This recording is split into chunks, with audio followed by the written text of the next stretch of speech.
Estamos começando mais um Cláudio Torres de Gonzaga Covida. Hoje eu tenho uma convidada super especial, uma convidada de Tel Aviv, de Israel, e eu estou conversando com a Marta Higger, que é artista plástica, incrível, tem um trabalho maravilhoso, reconhecido mundialmente. Então, inclusive, vou deixar aqui o site dela para depois vocês conferirem, porque são peças muito lindas mesmo. Então, aqui no Brasil é bom dia. Aí é o quê? Boa tarde?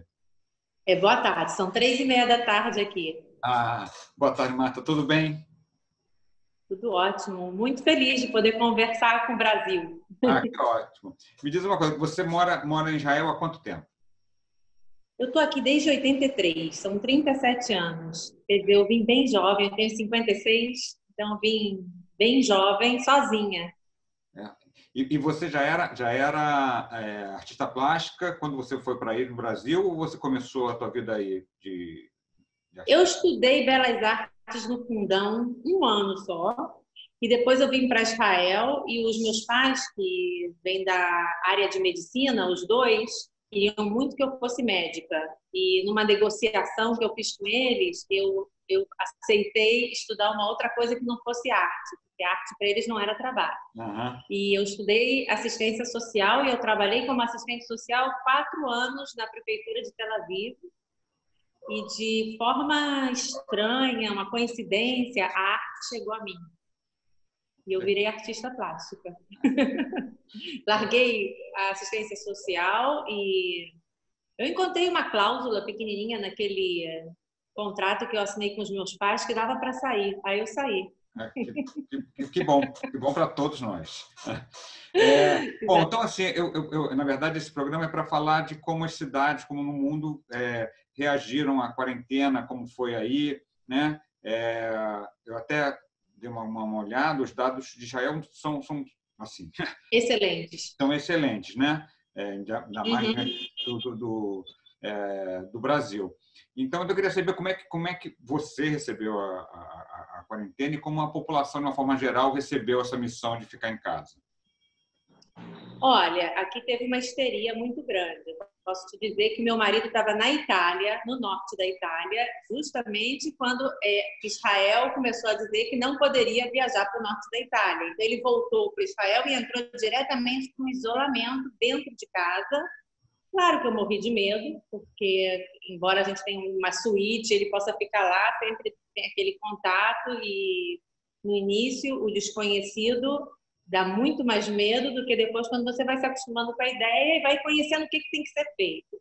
Na realidade, Israel entrou em pânico e se fechou muito rápido. Quer dizer, não tinha mais voos, o país se fechou completamente, as pessoas entraram em isolamento imediatamente. E eu acho que isso foi uma coisa que ajudou muito a não expandir essa pandemia aqui. Nós tivemos 274 mortos total. É um país pequeno. Nós temos só São 9 milhões de habitantes, mais ou menos. 7 milhões de habitantes, contando os árabes, né? E contando os super religiosos que não querem ser contados como israelenses. Então, quer dizer, tem aqui uma dinâmica muito estranha entre a população. Mas para a Covid, tem 7 milhões de pessoas. Tivemos 270 pessoas mortas, que a média da idade era 82, ou seja, são pessoas idosas, que é a média de idade de morte aqui. Uhum. Ou seja, infelizmente, essa foi a média da idade. E houve muito medo no início, claro, quando você escuta uma coisa dessa, mas as pessoas foram muito obedientes, extremamente obedientes. Aqui no Brasil chegou umas notícias que os ortodoxos não estavam querendo respeitar o confinamento. Houve isso mesmo, não? Realmente, nós como não religiosos, eu não tenho nada de religioso, não vivo nada religioso, eu não sei nada da religião, sou completamente ignorante. Nós temos muitos problemas com a população religiosa que gostaria muito que nós nos tornássemos religiosos como eles. Eles acham que nós somos o puro no barro. Ou seja, por nossa causa, o Messias não vai chegar. Então, então nós somos o grande problema deles. E eles tentam realmente dominar e dominar no governo. Eles têm certa influência e existe esse conflito o tempo inteiro. Eu acho que o que aconteceu com os religiosos foram divididos em duas coisas. Primeira coisa, a maior parte dos religiosos, eles não escutam televisão, eles não têm internet, eles não têm como receber a notícia. Então, eles ficaram mais ou menos isolados dentro deles, sem saber o que estava acontecendo no mundo. Esse é um. E segundo, uma desobediência nata quanto a tudo que não é ligado à religião. Então, se tivesse um rabino grande de cada área e dissesse para eles é isso que tem que ser feito, eles fariam. Só que como veio de um não religioso, então a desobediência vem direto. E aí eles começaram a pagar o preço por vidas, porque eles moram em lugares pequenos, apertados, famílias muito grandes, e aí eles começaram a ser as primeiras vítimas. E aí eu acho que eles entenderam que Deus não era suficiente, precisava escutar mais alguma coisa, né? Quer dizer, então, na verdade, assim, isso só ajuda a corroborar a tese do isolamento, porque eles que não fizeram isolamento foi onde teve o maior número de mortes. Exatamente, exatamente. Olha que coisa... Estranha. Não, na verdade, é uma coisa que ajuda a gente a entender isso, né? Porque exatamente. Eles vivem isolados. Então, o isolamento deles causou, na realidade, de que eles fossem uma população que tem muitas pessoas velhas, moram muito apertados, em bairros muito apertados, em apartamentos muito apertados, porque tem famílias com 12, 15 filhos. Então, é aquele apertamento. Então, e também essa desobediência já nata, que não tem vontade de escutar nada que vem da parte não religiosa ou a parte científica, vamos dizer assim, tem essa dificuldade. Mas eu acho que no final, quando eles entenderam, receberam instruções dos líderes religiosos, aí começaram a seguir e aí começou a dar certo também, entendeu? E aí, o que fechou primeiro aí? Ou fechou tudo ao mesmo tempo? Esse é um país que a gente não tem a gente não é muito popular aqui nessa área, vamos dizer assim. Então, não tem muitos limites abertos para você andar de carro. Não é que nem na Europa, que você passa de um país para o outro. Eu não posso ir para o Líbano, eu não posso ir para a Síria. A Jordânia é possível, mas tem momentos que não é recomendável. Tem o Egito no sul, que pode ter certos problemas. Nós não somos as melhores, não temos uma vizinhança muito boa. Então, o que acontece é que tudo acontece por ar. Você viaja, as pessoas aqui viajam muito, é um país muito pequeno e se viaja demais. Do momento que você fechou o aeroporto e não deixa as pessoas entrarem sem ser examinadas e sem ser mandadas para um isolamento mantido pelo governo em hotéis que viraram, na realidade, hospitais, vamos dizer assim, para isolamento, a coisa foi organizada muito rápido. O que não foi organizado suficientemente rápido foi a quantidade de exames. No início, eles não tinham exames para fazer para todo mundo, então começou a ser meio eletivo quem poderia fazer os exames primeiro, o que causou um certo pânico, porque quando você acha que você talvez esteja resfriado, mas você não tem como ser examinado se é corona ou não, tem aquele estresse.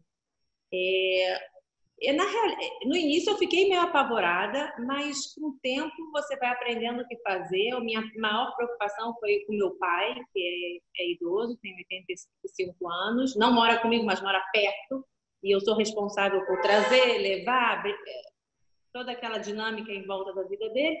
Esse foi o meu grande receio. Eu consegui vir ao ateliê todo dia, e isso para mim foi uma salvação, porque a cidade é muito pequena, são 10 minutos de viagem, que eu botava máscara, eu não tenho elevador, porque eu moro em casa, então eu entrava no meu estacionamento de casa e saía no meu estacionamento dentro do meu ateliê. Então isso me facilitou muito, e eu consegui trabalhar todos os dias da corona. Isso é um alívio muito grande, porque você estando ocupado com o seu trabalho e não tendo ninguém para te perturbar, não tem um e-mail, não tem uma pessoa batendo na porta, a criação foi muito boa. Então, a gente vai falar eu aproveitei a corona, foi uma grande oportunidade para mim. Prefiro que essas coisas não aconteçam dessa forma, mas pelo menos se aconteceu, eu consegui tirar o máximo. Eu quero falar do seu trabalho já. Mas é que eu vi algumas fotos, eu li alguma coisa, que tinha umas cabines de teste na rua.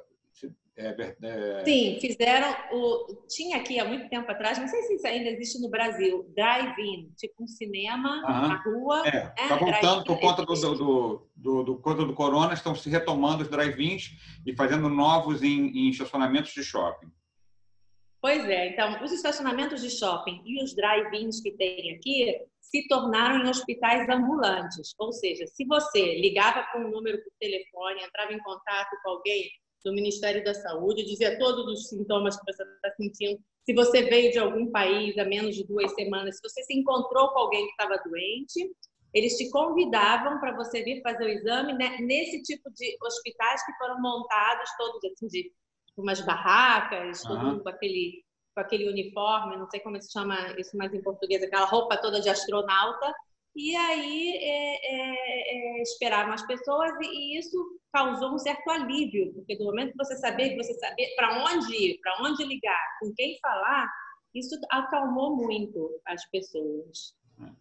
É engraçado porque, assim, a gente, as pessoas em geral no Brasil têm uma visão de Israel e Tel Aviv como uma área de muito conflito e tal, e na verdade, assim, eu pesquisei por conta de um roteiro de um filme que eu estava fazendo, que o cenário é Israel, e Tel Aviv é uma cidade que tem vida noturna, que é muito alegre, que tem... Muito. Energia jovem. É uma energia jovem, uma cidade muito tolerante, tolerante não é a palavra certa, mas... É tolerante para todos os tipos de pessoas. Exatamente, né? LGBT, todas essas... Sim. É uma cidade que tem a parada gay muito conhecida pelo mundo, principalmente na Europa. Uhum. E realmente eu acho que é o único lugar em Israel que há uma tolerância não só para a comunidade gay, eu acho que para toda pessoa que é um pouquinho diferente, entendeu? Menos se ele é muito religioso. Se ele é muito religioso, aí você já fica com o pé meio atrás, porque aqui a divisão das responsabilidades não são divididas de uma forma igual para todo mundo, e ao nosso ponto de vista, os religiosos não fazem o suficiente, porque os meus filhos foram para o exército, os 3, meninos e meninas, e o deles não. Eles não fazem exército, e isso é uma taxa muito pesada. São 3 anos o exército aqui, e não é brincadeira. Não, isso, assim, falar sobre Israel, sobre Tel Aviv, daria só um programa sobre isso, porque é muito interessante, né? essa ligação que tem. E eu vi algumas fotos, quer dizer, que os jovens têm que meio que cuidar das suas armas, e aí você vê na praia, eu vi essa foto, uma moça de biquíni com um fuzil. Exatamente. Os meus 3 filhos fizeram exército, meu marido também. Meu marido lutou na guerra do Líbano. E os meus 2 filhos mais velhos participaram do exército em unidades de combate. A minha filha na inteligência. E eu acho que quando o meu filho mais velho foi recrutado, foi em 2008, foi o momento que eu entendi o preço de morar aqui. Esse preço é muito alto. Eu imagino. Esse preço é muito alto. É uma preocupação horrível. Isso é muito difícil. Foi a coisa mais difícil que aconteceu para mim aqui em Israel, foi ter os meus 3 filhos servindo o exército, e eles querem participar disso. Eu já não tenho mais como... Eu achava que isso era uma coisa impossível, mas eles são criados aqui de uma forma que quem não faz, ele é um extraterrestre. Então, entendi.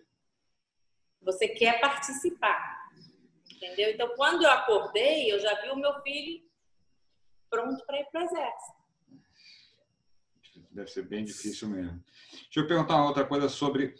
Bom, Jerusalém fechou tudo também. 1 hora daqui. Hã? É 1 hora daqui. 50, 1 hora, né? 50, Mas recebe muita gente normalmente, né? Eles também fechou tudo. Está fechado, exatamente. Agora abriu, mas estava fechado. Já abriu. Já. Hoje, inclusive, o país está sendo reaberto, os restaurantes estão abrindo hoje. Os bares e as casas de festa estão sendo reabertas hoje. com certas restrições, mas Aham. estão abrindo. E voos ainda está bem difícil, não tem ainda voo para fora, mas ninguém está querendo viajar também, todo mundo com um pouco de medo de Ah, viajar. Então está meio assim, a gente está numa fase de transição, mas praticamente já voltando quase ao normal, o que dá um pouquinho de medo, porque pode ser que tudo retorne a acontecer de novo, né? A gente vai ter que esperar para ver. o momento político está um pouco conturbado, né? Quer dizer, o primeiro-ministro Ah, tendo questão na justiça e tal. Como é que conciliou a crise política com a crise do corona? isso vai depender de quem, para quem você pergunta. Se você perguntar para as pessoas que gostam do Bibi Netanyahu, eu acho que a corona caiu do céu para ele, entendeu? Porque aí a parte do julgamento dele foi um pouco para o lado e a corona se tornou a notícia do dia, entendeu? Agora, para quem odeia Bibi e não gostaria que o Bibi continuasse no poder, a corona atrapalhou bastante, porque realmente ele conseguiu escapar de mais um julgamento e de conseguir fazer mais um governo esquisito por causa da situação. Então, é uma situação emergência. Situação emergência, então vamos fazer o que... Não dá para fazer modificações agora, o que não é a verdade. Eu nunca votei para o Bibi, não sou a favor do Bibi, tenho vergonha de ter um presidente desse, mas essa é a verdade, essa é a pessoa, e ele foi escolhido democraticamente. Sim, sim. Eu vou me aprofundar um pouquinho nisso, porque... Não sei se eu sei tudo, eu sou uma política. Não, só para a questão, comparação com o Brasil, mas antes disso, de entrar nesse assunto, eu queria perguntar assim, porque eu conversei com alguns artistas na minha área, né, que é de dramaturgia, de apresentação de show, que eu faço comédia stand-up também, e tem uma preocupação muito grande, né, porque são eventos que têm aglomeração, então os teatros estão todos fechados e a perspectiva de abrir é muito ruim, quando abrir vai abrir com 30% da capacidade, enfim. No caso de artes plásticas, o que mudou? Vai mudar para você? Quer dizer, as exposições? Como é que funciona isso na tua área? Os museus estão fechados até dia 2 de junho. Semana que vem vão ser reabertos. No dia 10 de março, eu montei uma instalação enorme num dos museus de Tel Aviv, que era para ser aberto no dia 25 de março. Claro que não foi aberto, tudo foi fechado e ficou fechado. E essa semana, justamente, a gente trabalha domingo. A gente não trabalha sexta e sábado. Isso. Domingo a gente trabalha. Então, domingo, segunda e terça, eu passei inteirinho dentro desse museu para conseguir colocar essa instalação em pé de volta.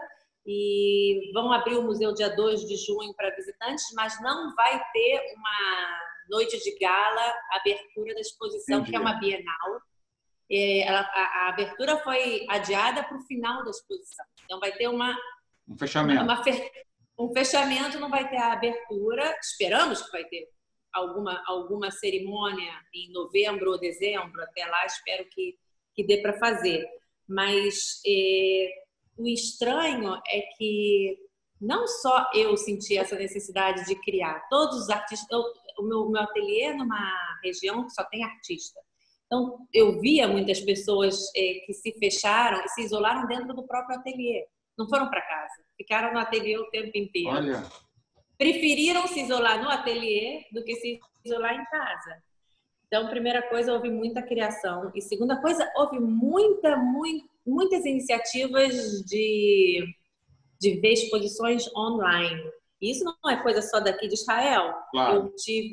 Durante a corona, eu consegui visitar 3 exposições em Nova York, 2 exposições em Paris. Então, é uma coisa estranha, assim, que de repente esse Zoom que apareceu na nossa vida, e esse virtual, que eu nunca gostei muito de botar dentro da minha vida, entrou de uma certa forma supernatural e abriu os meus olhos que há a possibilidade de usar isso também sem ser em tempo de corona. E utilizar esses meios tecnológicos para poder ver uma porção de coisas no mundo que está acontecendo que nunca me dá tempo, ou sempre eu acho que eu vou chegar até lá e vai dar tempo de eu ver live, e isso nunca acontece na realidade. Você não pode estar em todos os lugares ao mesmo tempo. E me diz uma coisa, essa exposição já estava marcada, então, possivelmente, já tinha muitos trabalhos que você tinha feito antes. Mas você sim. modificou alguma coisa em função quer dizer, o corona te inspirou, te influenciou, em que medida, né, no teu Olha, trabalho? essa exposição, ela já estava muito definida, ou seja, já tem catálogo, já tem tudo pronto.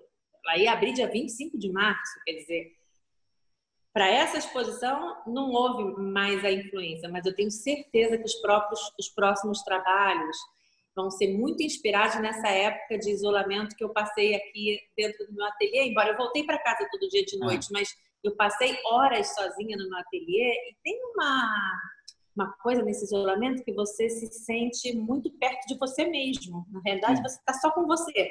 Então, tem uma possibilidade de se olhar e de procurar uma coisa muito verdadeira dentro de você. E aconteceu uma coisa, essa semana um curador entrou aqui no meu ateliê de máscara, de luvas, e olhou o que eu fiz durante a época da corona, que eu chamei alfabetização, porque eu senti que eu voltei a uma coisa que eu já tinha feito há muito tempo atrás. Eu falei assim, então eu estou voltando para minha alfabetização, começando tudo de novo. Mas é muito bom começar tudo de novo, é praticamente uma fantasia, né? Começar tudo de novo, mas com a sua experiência de agora. E isso é uma coisa que extraordinária, voltar para um lugar onde eu tenho completamente segurança de que eu vou conseguir fazer tecnicamente as coisas, mas já com um insight completamente diferente. Então, te dá a oportunidade a fazer coisas inéditas de um lado, mas praticamente a mesma coisa que eu fazia antes, mas um pouco diferente e um pouco mais elaborado. E ele entrou aqui e falou assim, é impressionante ver o que você fez durante o tempo da corona, é exatamente você, mas de uma outra forma mais elaborada. Então, eu fiquei muito feliz com esse comentário, porque foi exatamente o que eu senti. Isso é muito interessante, porque, na verdade, na tua área, em que você, vamos dizer assim, que a tua obra é menos... Como é que eu vou explicar isso? Assim, as pessoas de teatro têm dito que eu tenho conversado, de teatro, televisão, que o público não... Todos acham que o público não vai querer um discurso direto sobre o Covid. Quando acabar a Covid, as pessoas não vão querer ver uma peça sobre o Covid ou assistir um filme, porque elas vão estar saturadas desse assunto. Esse é um senso comum que as pessoas falam, não, quando isso acabar, eu quero... E isso tem uma certa coerência, historicamente, né, que os... Uma comédia, quero ver uma comédia. O pós-guerra, por exemplo, né, teve muitos musicais, uma coisa... Claro. No seu trabalho, que ele é mais abstrato, você consegue colocar a tua reflexão de uma forma que não é tão direta quanto... Claro. Então, isso exatamente. Nunca é. Então, cada um, o que vê, vai ver outra coisa. Esse curador, por acaso, conhece muito o meu trabalho e me conhece muito bem. Então, ele pôde ver exatamente o que eu senti. Mas eu acho que quando eu trabalho, eu nunca penso no que as outras pessoas vão ver nesse trabalho. Eu faço o que está dentro de mim. E eu acho que quando você consegue estar bem perto da sua verdade, essa verdade toca a outra pessoa sem o público não sabe o que é a história. Não pode te dizer exatamente o que é, mas sente uma energia da verdade ali. Isso passa. Eu realmente gosto muito de aspas de forma geral, sou frequentador de museu e tal, mas eu acho que eu tenho uma ligação com a escultura que eu acho um negócio que fala comigo de um jeito diferente, assim. Realmente eu tenho uma três dimensões. Eu acho realmente incrível. Agora, eu vou voltar naquele assunto. É claro que você está super conectada com... Você diz que volta ao Brasil, tem uma ligação, tem um afeto e tal. Mas eu queria saber como que as pessoas recebem as notícias do Brasil, né, do Bolsonaro, das atitudes. Como é que chega isso aí? Olha, eu não sei como é em geral, porque os meus amigos e os meus relacionamentos são pessoas que são parecidas comigo. Sim. Há uma preocupação muito grande com o Brasil, há um carinho muito grande do israelense com o Brasil. Não sei se vocês sabem disso, mas o israelense ama o Brasil. e ama brasileiro. Isso me ajudou muito aqui, muito. Porque eu abro a minha boca, eu só falo a primeira palavra, eu falo, você é brasileira. Eu tenho um sotaque muito forte de brasileiro. E isso me ajudou muito aqui. As pessoas têm muita simpatia pelo Brasil e agora está todo mundo muito preocupado com a situação do Brasil e não só com a corona, mas também com o que está acontecendo politicamente no Brasil. Porque, primeira coisa, eu escutei falar, não sei se é verdade, que o Brasil tem muitas manifestações usando as bandeiras israelenses, as bandeiras americanas. Eu não sei nem direito o porquê de tudo isso. Mas eu posso ver a ligação entre Bolsonaro, Trump e Bibi. Eu posso entender. São talvez volumes diferentes, mas eles são feitos do mesmo material, essas três pessoas, entendeu? Então, eu posso até imaginar o que seja, mas há uma preocupação com um lugar de que os israelenses têm muito carinho pelo Brasil e ver que no Brasil tem tanta morte, tantos casos, todo dia escutando o Brasil. Acho que é o segundo país do mundo. Já é o segundo. Morte, né? Só tem menos que os Estados Unidos, né? E não só, claro, é natural que nós tivéssemos mais mortes, porque a população são 220 milhões de habitantes. Mas não é só em valores absolutos, em valores proporcionais também, nosso número é muito, muito alto.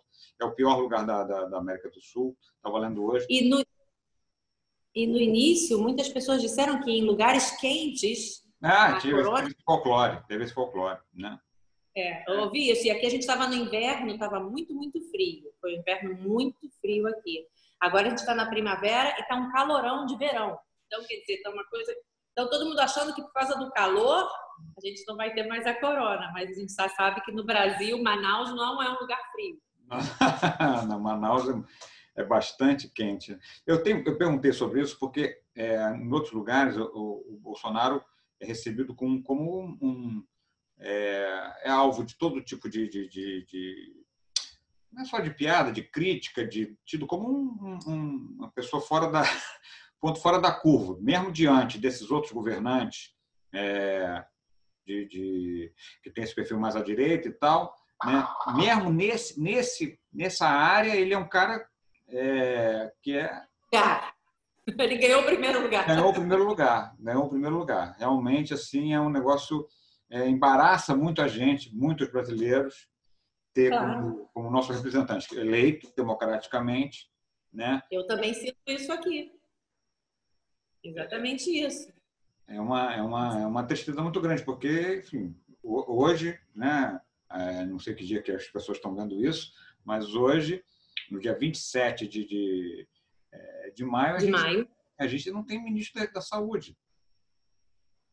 Simplesmente.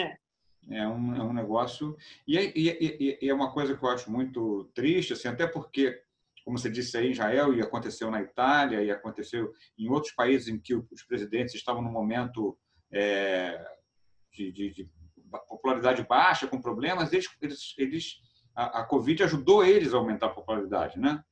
Aproveitaram, né? E assim, realmente, nem isso, né? Ele foi... Nem isso.